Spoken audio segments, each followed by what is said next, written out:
Professor বিদ্যা ব্যানার্জি এবার নতুন রূপে কলেজের এমডি সেজে রাজদীপ চ্যাটার্জি এবং কেশব ব্যানার্জিকে উচিত শিক্ষা দিয়েছে। হ্যাপি এবার 70 দেখা যাবে আজকের পর্বে।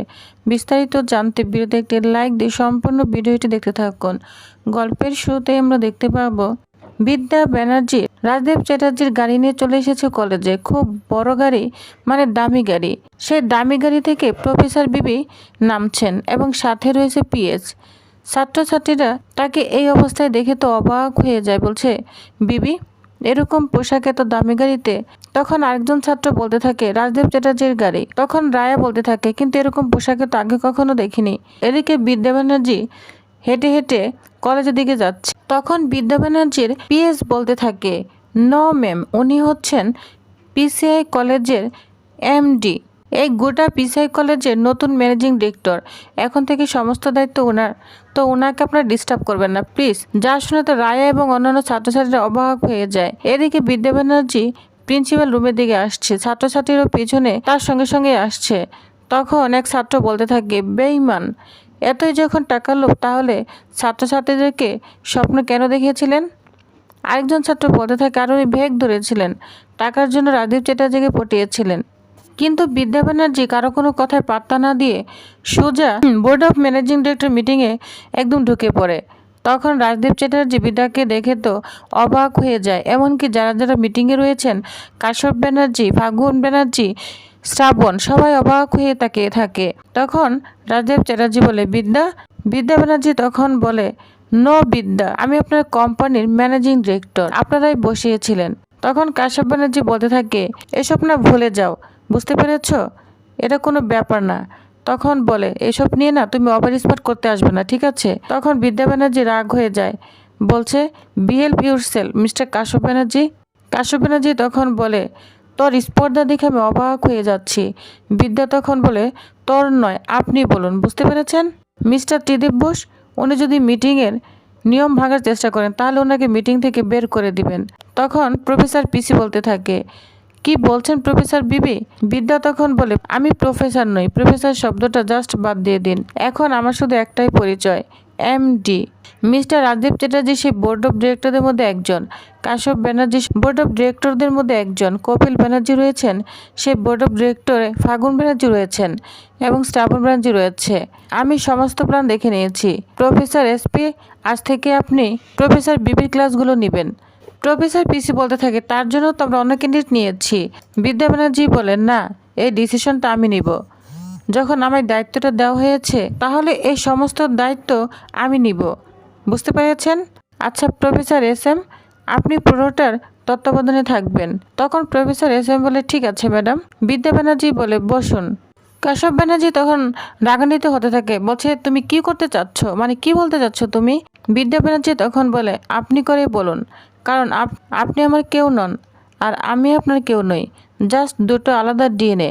So dear Kashyap Banerjee, behave yourself. Keshab Banerjee তখন বলে আমার বিড়াল আমাকেই মেমো করছে। বিদ্যা ব্যানার্জি বলে আপনি ভুল বলছেন, আপনি টাইগ্রেসের সাথে বিড়ালকে গুলিয়ে ফেলছেন, দুটো আলাদা স্পিসিস, গুলিয়ে ফেলবেন না। সমস্ত কিছুই আলাদা, বিজ্ঞানসম্মত নামও আলাদা। বিড়াল যদি আপনাকে থাবা দেয় তাহলে আপনার কিছুই হবে না, বড় জোর অ্যান্টিবায়োটিক লাগবে।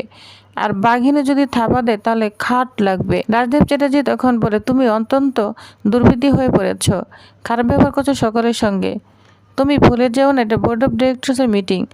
বিদ্যা ব্যানার্জি তখন বলে জানি তো আপনার তো টাকা দরকার, প্রফিট দরকার, আমি তো তারই ব্যবস্থা করছি। আজকে পুরো হোস্টেল না এরিয়াটা ঘিরে নিয়েছি। হ্যাঁ ঘিরে নিচ্ছি, আমি দাঁড়িয়ে থেকে সেখানে প্রাচীর তৈরি করব, যেটাই ঘরের কেউ করতে পারবে না। উল্টো দিকে কয়েকশো ছাত্রছাত্রী, তাদের এগেনস্টে আমি একা দাঁড়িয়ে থেকে ওইখানে প্রাচীর দিতে পারবো। আমি একমাত্র জমি অধিগ্রহণ করতে পারবো, আমি ওইখানে একমাত্র প্রাচীর দিতে পারবো। তাই আমি যেটা বলছি সেটা শুনুন। কাশ্যপ ব্যানার্জি বলে তুমি আমার বাড়ির মেয়ে। বিদ্যা ব্যানার্জি বলে কিসের মেয়ে? বললাম না ডিএনএগুলো তো আলাদা। আমি আপনাকে রিকোয়েস্ট করলাম, আপনি আমার ড্যাড নন, বুঝতে পেরেছেন? আপনার সাথে আমার কোনো সম্পর্ক নেই, just business deal. Professor S M বলতে থাকে দত্তক। প্রফেসর এসপি বলতে থাকে কি বলছেন আপনি? তখন শ্রাবণ বলতে থাকে এই একদম না, পেঁয়াজি করবি না, বুঝতে পেরেছিস? এই বললে বিদ্যা ব্যানার্জি শ্রাবণকে কষে চর মারতে থাকে, একের পর এক মারতে থাকে। ফাগুন চিৎকার করে বলে ওঠে, কি ব্যাপার, তুই ওর গায়ে হাত দিচ্ছিস কেন? শিবাঙ্গী বলতে থাকে, এটা কিন্তু আপনি বাড়াবাড়ি করছেন। বিদ্যা ব্যানার্জি বলে, বাড়াবাড়ি কি দেখলে, সবই তো শুরু করলাম। ঝড় আসছে, আস্তে আস্তে সুনামিতে না সব বদলে যাবে। টাকার ঝড় না, তাই হবে। আমি জানি এই যুগে না শিক্ষার কোনো দাম নেই, কোনো ভ্যালিউস নেই। ঈশ্বরচন্দ্র বিদ্যাসাগর, রাজা রাজা রামমোহন রায়, রবি ঠাকুর, শরৎচন্দ্র চট্টোপাধ্যায়, বঙ্কিমচন্দ্র চট্টোপাধ্যায় যা করে গিয়েছেন তার কোনো ভ্যালু নেই। এখানে কোনো ভ্যালু নেই, এখানে ভ্যালু শুধু টাকার, টাকার টাকা। ওকে, টাকাই উপার্জন করব। আমি এখন বেরোচ্ছি। প্রফেসর এসপি বলছে আপনি সবাইকে দিয়ে সই করে নেবেন, আর প্রফেসর SM আপনিও থাকবেন সঙ্গে, ক্লাসটাও নিয়ে নেবেন। আর যত গরিব ছাত্রছাত্রী আছে তাদেরকে ঘাড় ধাক্কা দিয়ে বের করে দিবেন। এদিকে আড়াল থেকে তো ছাত্রছাত্রীরা সব শুনছে, বলছে উনি কি বলছে।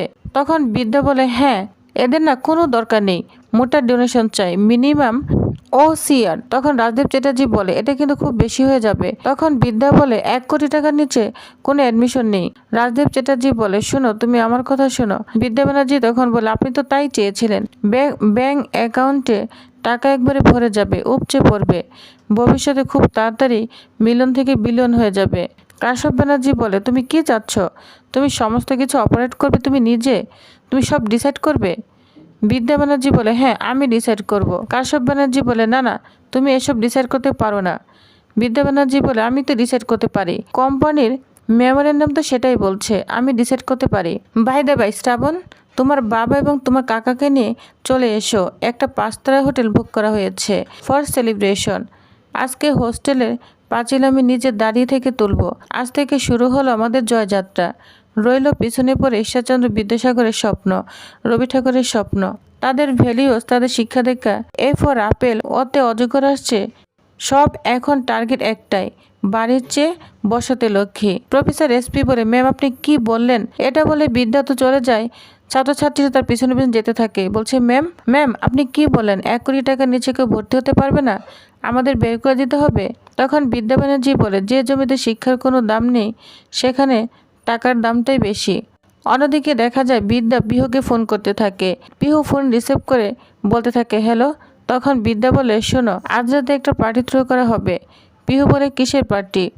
বিদ্যা বলতে থাকে, কেশব ব্যানার্জির পুরো পরিবার সেই পার্টিতে যাবে, আর ঠিক তখনই আমি বাড়িতে ঢুকবো, কিন্তু আমার কাছে চাবি নেই, খুলে দেবো তোমাকে? আমি ঠিক 11টার সময় ঢুকবো। পিহু বলে, কি হবে? বিদ্যা ব্যানার্জি বলে, কেশব ব্যানার্জি আর তুষার ব্যানার্জির ঘর চিরুনি তল্লাশি করব। পিহু বলে, কেন? বিদ্যা বলে, শিখরের সন্ধানে যাব, রোড চাই আমার, জানতে চাই আমার মা কে, আমার বাবা কে, আমাকে কোথা থেকে তুলে নিয়ে আসা হয়েছিল, আমাকে দত্তক নিয়েছিল, বুঝতে পেরেছ? দত্তক। যা শুনে পিহু তো অবাক হয়ে যায়, বলছে, কি বলছো তুমি? তখন বিদ্যা বলে, হ্যাঁ, অ্যাডপ্টেড, আমাকে দত্তক নেওয়া হয়েছিল। এরপর আমরা দেখতে পাবো সবাই তো পার্টি দিনে ব্যস্ত থাকে। এই সুযোগে বিদ্যা কেশব ব্যানার্জির রুমে ঢুকে গিয়েছে। সমস্ত কাগজপত্র তন্ন করে খুঁজে পরে একটা কাগজ খুঁজে পায়, সেখানে কারোর নাম লেখা আছে। বিদ্যা ব্যানার্জি বলে, পেয়ে গিয়েছি। পিহু বলে, কার নাম পেয়েছ?